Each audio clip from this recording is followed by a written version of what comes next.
From Chicago's CAN TV, a look at the week's events is reported in the newspapers, in the blogs and online, and on radio and TV. This is Chicago Newsroom. Well, hello and welcome to the show. So, do you use your local park, or any park for that matter? Has the gym or your own backyard or that proliferation of screens you poke your face into all day long replaced a stroll in the park? We're going to talk about that a little bit later on the show today with someone who's written about the future of urban parks and is going to be talking later on today to friends of the parks about how Chicagoans use their parks. But first on the show, guns, marriage equality, and a $10 minimum wage. That's Governor Quinn's vision for Illinois. A solution for the pension mess? Well, that's a little bit more fuzzy. We'll take that on later. And the relentless violence on some of our streets. All of that we want to try to talk about today with Don Washington, who is the curator of Mayoral Tutorial. Don, I am. Welcome to the program. Welcome back again, as always. Thank you, sir. So Peter Harnik, who has written this excellent book, Urban Green, is going to be joining us. He'll be sitting there a little bit later on. But we want to talk about what's been going on in the last week here in Chicago. Particularly, I guess we could start with Governor Quinn. $10, that's a pretty decent minimum wage. It would be the highest in the country if he can pull that off. I think it would be, so let's just think about the minimum wage just 1 second. Economists argue over it, right? Boy, do they ever. Whenever you see a story, it always starts off with, what do business owners think? Oh my God, it's going to kill us. But historically, it has never caused a massive wave of unemployment. Historically, that's not happened. So when I think about $10 an hour, I think about the way to think about a minimum wage is pretty straightforward. What is the moral question here? Should people be able to work 40 hours a week, feed their families and put some money aside and also have some time for recreation? If the answer is no, well then we don't need a minimum wage. The answer is yes, the minimum wage has got to be high enough to get there. Right? And one way or the other, we have to pay, we, society, has got to pay for the fact that people either don't have enough money to subsist, either we pay for it because they resort to crime, or they resort to the underground economy in some other way, or we pay for it because we have to find social programs to meet the needs. Well, that's exactly the point about minimum wage, is that it is a part of and mirrored by the rest of the economy that it reflects. If you have a lot of people working for $5 an hour, then it's going to cost you as a society to supplement all of the things that they can't buy for themselves. Or you don't supplement them, and then you see what they do, right? Right. And I think that, so when I hear people talking about, well, it's going to cause unemployment, it's going to put a damper on it, it's going to kill the recovery, I think that what they really should be asking is, we're already paying something, right? We just don't quantify those costs. That's not figured into our GDP, right? So do we want to have a society wherein people are desperate and that the low end of the wage scale is a disincentive? You should resort to crime. You should resort to trying to find a way to play the system. Or do we want a society where we're encouraging people to get into the productive workforce, to get into the above ground economy? Those are our questions. And the Tribune has an interesting story today about a series of kind of long-term studies that have been done in various states that show that they're actually, contrary to all conventional wisdom in the past, there's been very little negative effect of minimum wage on the economy. Well, I think that, again, I find all of this fascinating, how the media talks about this, because whenever you, so we did a retrospective. We just looked, and when I say we, I mean myself and like 8 other tutorial members, did a retrospective of whenever minimum wage comes up, right, in any state. And the storylines are exactly always the same. It's as if the people in the media don't actually read other people's media stories. You know, first it's, oh my God, it's going to kill business. Then it's, well, maybe it won't kill business, but it's going to make people have to decide if they want to hire more people. It's going to increase unemployment. And then they have a business guy talk about it, and then they have some economists talk about it, and then it just stops. And then the law goes into effect, and they don't follow it up. They don't do anything. Well, one of the more interesting aspects that has been discovered is that the spending by families that get the increase actually increases more than the amount of additional money that they got, because they'll, for example, say, well, maybe I can finally afford a car, so they'll go a little bit further into debt to afford that car, which then, of course, allows them to participate more in the larger economy. And there's no way to really trace that, but if you make people so that they're a little bit more functional within the economy, it helps everybody, I suppose. Anyway. Well, I have one thing, sort of an observation, because that may be telling us something else, and we didn't test this, so this is just an observation. If people have a minimum wage that gets them further in the economy and it overextends them, it might be that the minimum wage is still too minimal. Okay, so I think you'd get some pushback from business, though, if you wanted to go for like a $25 minimum wage. Well, what's really interesting about that to me is that there have been studies that say that you'd have to have like a $15 or $20 minimum wage in order for people to subsist in the economy for what it is, right? And I don't want to make light of that, because it's really true. I mean, we're talking about at $10. You're talking, oh no, they say never do math live on the air, but that's $400. That's $1,600 a month. That's right. And it's not real easy in Chicago to live on $1,600 a month. As one person, as a family of four, right? Exactly. So. There are a number of things I want to talk about today, but the story that caught my eye literally on the way into the studio this morning is about the Chicago Public Schools Closing Commission having meetings last night, and a couple of them got to the point where there were over 1,000 people showed up in Pilsen. I mean, there were kind of dangerous situations with people banging on doors and saying, "Let us in." What does it I guess say the that people it's want to be dangerous? heard or something. Well, what does it say what does it say that we have a situation in our city of Chicago where the people in charge of the schools bring the parents together to talk to them about the schools, and it creates a near riot? On both the Northside meetings weren't the one I was at was pretty crazy too. Where were you? Oh heavens. Oh, it's all right. But you were in a North. I was at a Northside meeting, and it was nuts. You know, it was overflow, a lot of people. It was crazy. They blocked it off. This is what? This is people saying we don't want our school closed? Well, so let's just be clear. There are a lot of perspectives that parents are carrying, right? Primarily, I think that, and again, I'm not a parent. I just know a lot of parents, right? So the parents I talk to, they don't want their school closed. They want their school invested in, right? But what they're running into is that this administration, its public policy, its point of philosophy is not about keeping these schools open. And I want to, this is a sort of a meta point that I think we should kind of delve into. Public policy is the point where your ideology and philosophy meets your moral compass. It's like the physical manifestation of those things. And our mayor's public policy ideology is that everything needs a market-based solution in some way, shape, or form, right? Inject a little competition, or in some cases, just make a market out of it, right? And the moral compass, the thing that guides its expediency. He knows he's right. They know they're correct. So they're not interested in convincing you. They're interested in making sure that what they want happens for the good of the people. Because years from now, you'll understand. That's right. You'll get it. You'll figure it out. So the thing is that means that means they're not worried about opposition. They just try to find ways to eliminate it, or deflect it, or make it lose its impetus. And so we're not talking about these meetings to hear people. They are telling you what they're going to do. Well, I think there are two very important streams of opposition, and they're not necessarily related, but in some ways they are.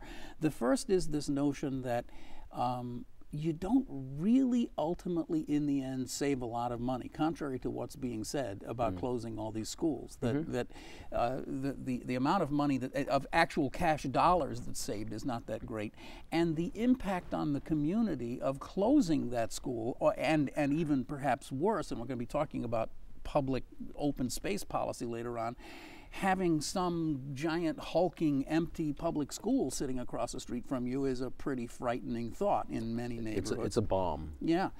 So you have that. And then you also have this thing that we've talked about so often, which is this feeling that a lot of people have that the real agenda here is privatization, that the real agenda is just turning this asset over to a whole bunch of politically connected, rather wealthy people who want to make money out of what, it's even worse than that. They want to cherry pick the system to make money out of the parts of the system that really work, and then let the public sector handle the rest. That's right. And I think there's a real growing opposition to that, and I think we're seeing it specifically in Chicago right now. I don't know how you see that, but it really feels that way to me. Well, there's another layer that we've been playing around with at the tutorial. There's a financialization of the whole thing. So not only is it an opportunity to kind of siphon money out of the public sector, it's also an opportunity to sort of grow that money. So, for example, there was a terrible scandal in New York. There was a terrible scandal in St. Louis. There was a terrible scandal. Well, let's just stick with New York and St. Louis for now, because there's a third and fourth place that just I can't get the cities clear in my head right now. But in both cases, what had happened is that the charter school had gotten into a whole financing thing where they were buying the building, then renting the building themselves, and then getting tax credits on top of it. And all of these scandals resulted in the states being taken for millions of dollars. Just millions of dollars just stolen directly from the state, because we, the taxpayers, are still on the hook for these things, because they are indeed, quote unquote, public institutions. And I think that when you start financializing schools or public goods in general, it's different. There's not a market incentive that tells you to stop. You only stop when it runs out of money, and as long as there's taxpayers, you'll never run out of money. Well, yeah, that's a very interesting point, and I don't know if you saw the Sun-Times piece a couple days ago. I thought a very, very good piece about UNO, which is I think the biggest of the charter operators in Chicago, and how the people who run UNO are able to, quite legally, just simply hire their friends, their board members, relatives of their executives, to come in and build these schools and run the schools with huge multi-million-dollar contracts. Absolutely. Something that you could never, even in the worst days of the Chicago Public Schools, you could never get away with something like that. It'd be illegal. It would be illegal now. Well, yeah, there's that. But now, the thing is that it's not necessarily saying that these companies and these individuals are bad and they've done a bad job. It's just simply saying that what you're losing in this is the public oversight. You're losing the public participation in the process of educating our children.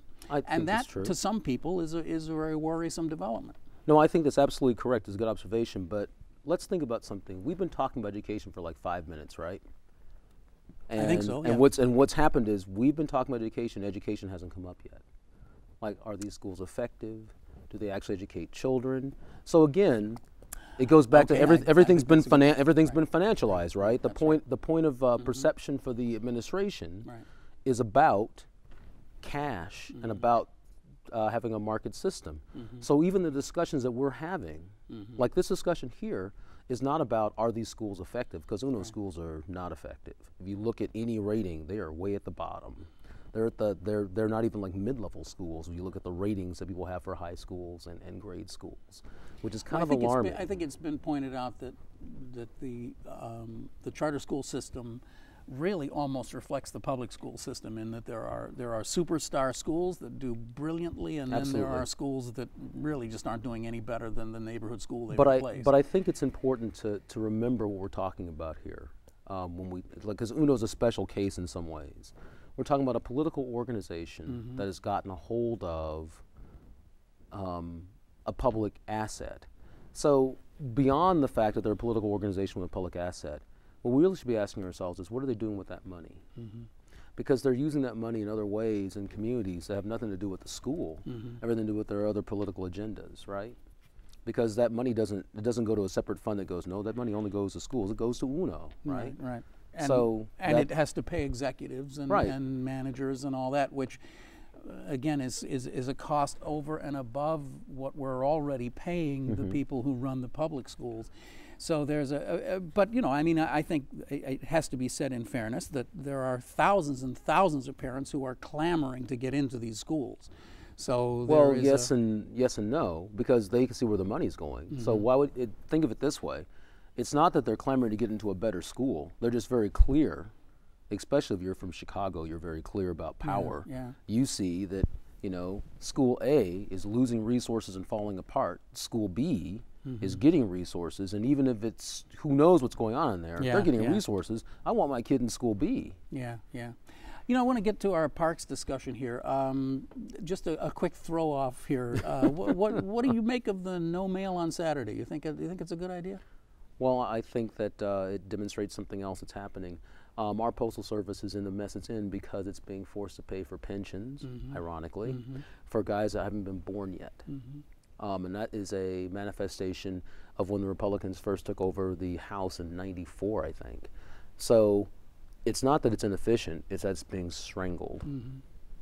Yeah, and I think by all accounts it's improved greatly in the last decade or something. Well, it also doesn't well. cost any money. Yeah, I mean, we don't pay taxes for it. Yeah. Right. I want to invite Peter Harnik to come over and join us at the table here right now. Peter's been kind of standing in the back, just kind of watching us hash out the latest news. Hey, Peter, how you doing? Fine. How are you?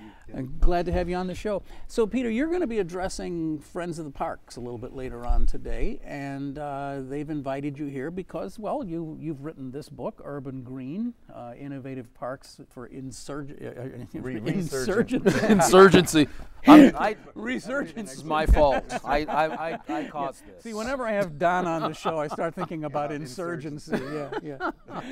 For resurgent cities. It's a very interesting book and raises some really fascinating questions about open land policy, and parks and how we use them as cities. I obviously want to try to focus today, bring the focus down to Chicago to the degree that it can be done. You're obviously a national guy with a national view. You're with the Trust for Public Land. I'm located in Washington, D.C., but TPL has offices all over the country and has interest all over the country, and our number one goal is great cities. Yeah. Well, you guys have been really instrumental in creating the Bloomingdale Trail project here in Chicago, which That's right. I have to ask you, please don't let me get much further on without just yank the conversation away and make sure we talk about that, okay? Okay. Because it's a really big deal and it's a great idea, and I want to talk about it. Yep, very exciting. But in reading the book, I had a million questions that popped up, and one of the first ones is, Chicago is so proud of its Emerald Necklace, its historic parks, the Humboldt Park, Jackson Park, all that kind of the large urban in the middle of the city kind of parks. Have they become obsolete? Have they outlived their usefulness? Because now they feel like these big, empty, kind of foreign places that are kind of vaguely dangerous to a lot of people, and really they're not as used as much as the smaller, extremely urban parks, the one-block little parks that are popping up in condo development neighborhoods, like some right around our studios here. What is the challenge that these kinds of old-line big parks face?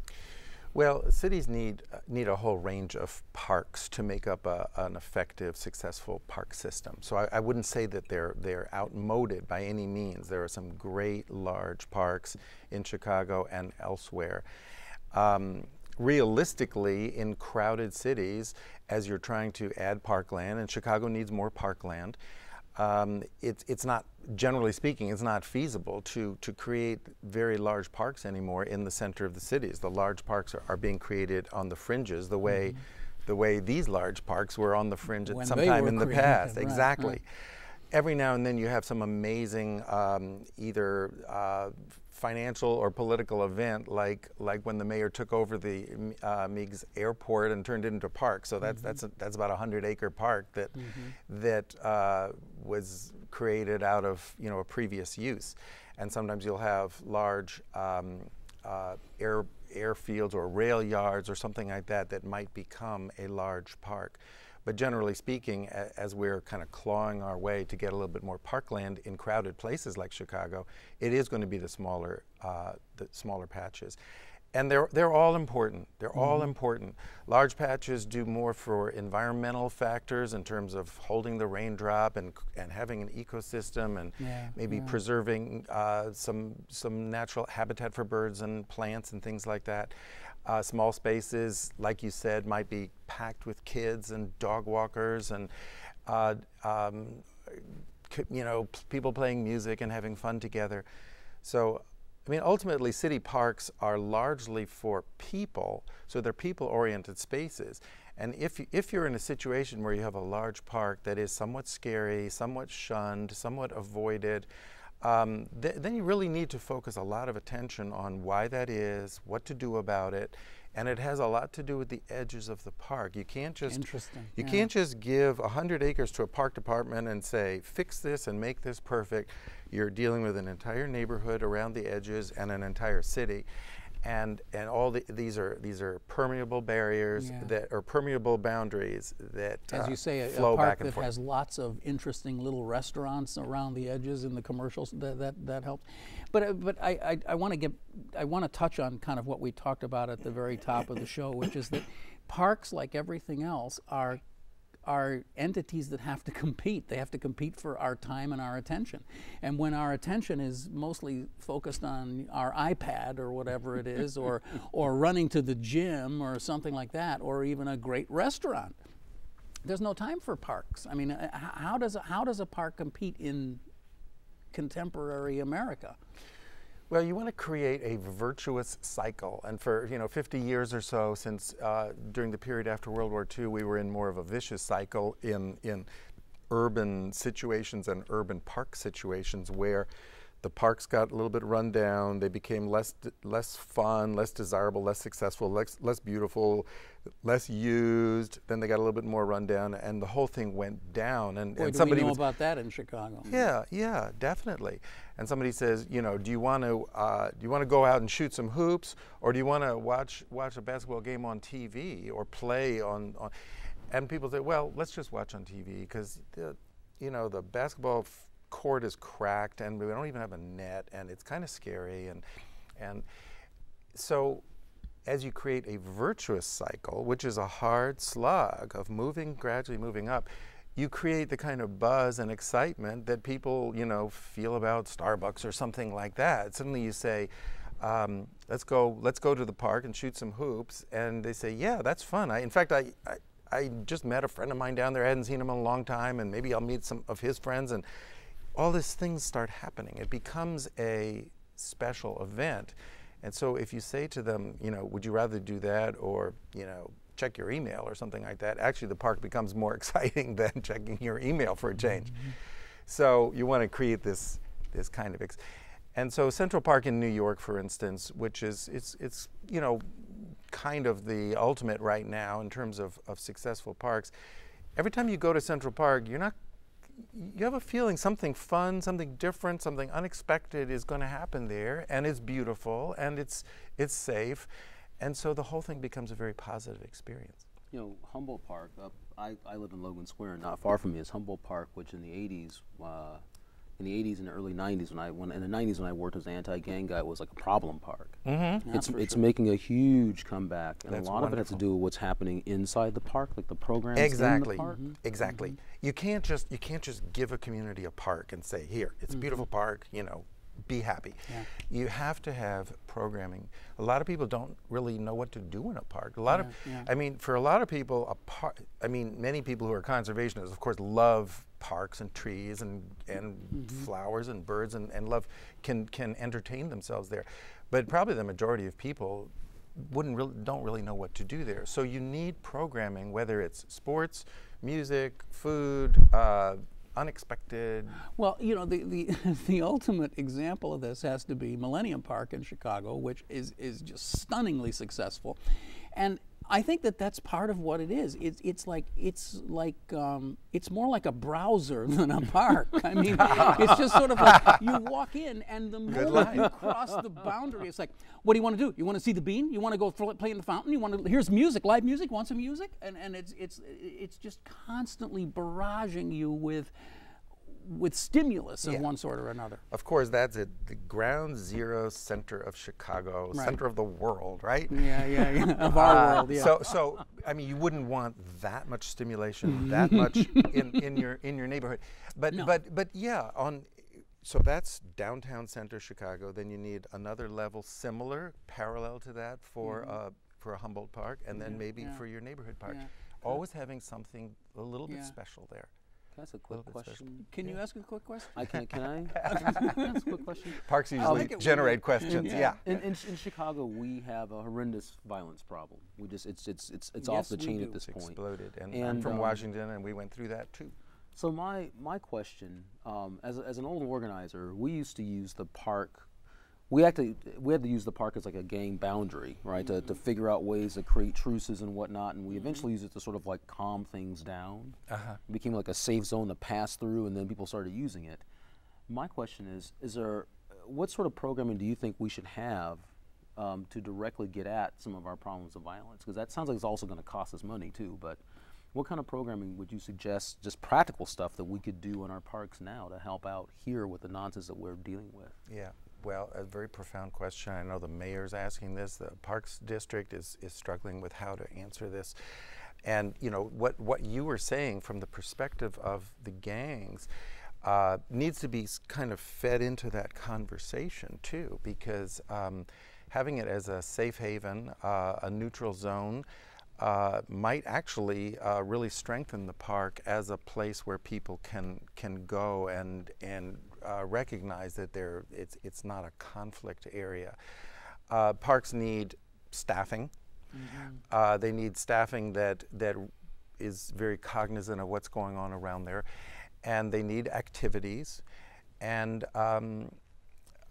you know, we need all of our different social service providers to come together around the parks. It can't be just the park department. It can't be just the police by any means. So there's many. This is a major citywide conversation that needs to take place. I hate to be abrupt, but we are down to our last minute. Okay, we got to talk about the Bloomingdale. Bloomingdale Trail. Yeah, it's a 3-mile elevated railroad track. Abandoned railroad. It's been around forever. It's been abandoned for years. Yep. Well, it's part of the Rails to Trails movement, which is ironic. You know, the big buzz in the country right now is the High Line in New York City, which is a similar thing. But theirs is so small. Yeah, theirs is small and pathetic.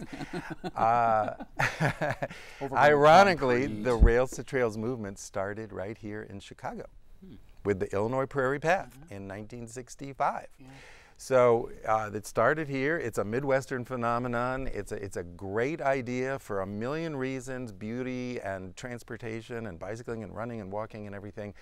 New York picked it up, made a big hoopla about it. Now Chicago's trying to take it back and get the attention again. And is it going to happen? It's going to happen. You have one word answer. Will it definitely happen? Yeah. It's going to happen. Yeah. TPL's committed, and Mayor Emanuel's committed. So. Peter Harnik, thank you so much for joining us from our first long-distance guest on the program. Well, from thank you for inviting me. And of course, Don, as always, Don Washington from Mayoral Tutorial. So thanks for being here. You've been watching Chicago Newsroom. It's a community service of CAN TV, and as you well know, you can watch us on CAN TV, and you can also dial us up right here at this address and watch the old show anytime you want to watch the little show. I'm Ken Davis, thanking you for joining us. Oh, don't forget iTunes too, podcast, video, audio, all that stuff. And we will see you next week right here on Chicago Newsroom on CAN TV. Thanks for watching.